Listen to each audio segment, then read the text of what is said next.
গিৰিয়েকে কৰিছিল পাণ তামোলৰ দোকানী, কিন্তু ঘনীয়েকে লেঠা লগাল।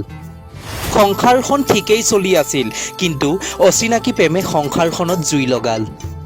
একেলগে গোটেই জীৱন থাকিম বুলি কোৱা মানুহজনী আজি এৰি গুচি গ'ল।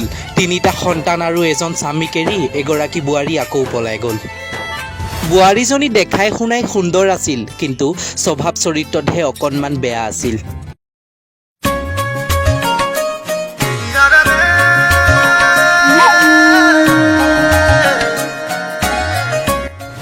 আৰম্ভ কৰিব ওলাইছোঁ 2016 চনত পলাই গুচি যোৱা এগৰাকী বোৱাৰীৰ কথা।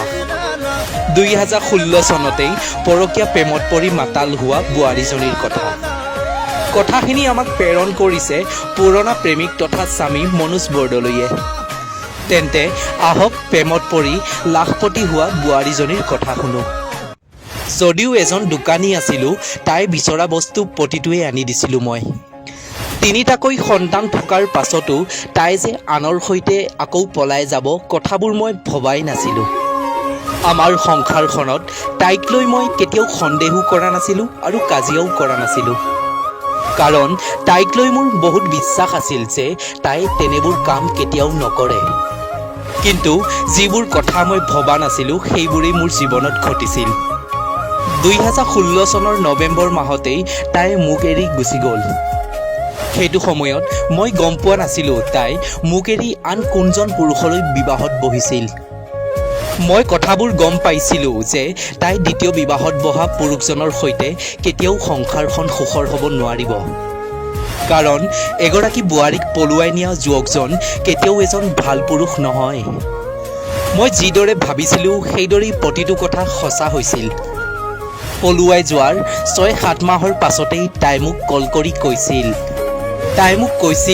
মই তোমাৰ কাষলৈ আকৌ যাব পাৰিমনে? তাই মোক কৈছিল, মোক আপোনালোকে ক্ষমা কৰি দিব, মই আকৌ যাব বিচাৰিছোঁ তোমালোকৰ কাষলৈ। কিন্তু মোৰ সন্তানকেইটাই নিবিচাৰে তেনেকুৱা এগৰাকী মাতৃ। নিবিচাৰে মোৰ সন্তানকেইটাই তেনেকুৱা এগৰাকী মাতৃৰ বুকুত জীয়াবলৈ। আজিও তাই মোৰলৈ বাৰে বাৰেই কল কৰি থাকে। কৈ থাকে তাই মোক প্ৰতিটো দিনৰ কথা।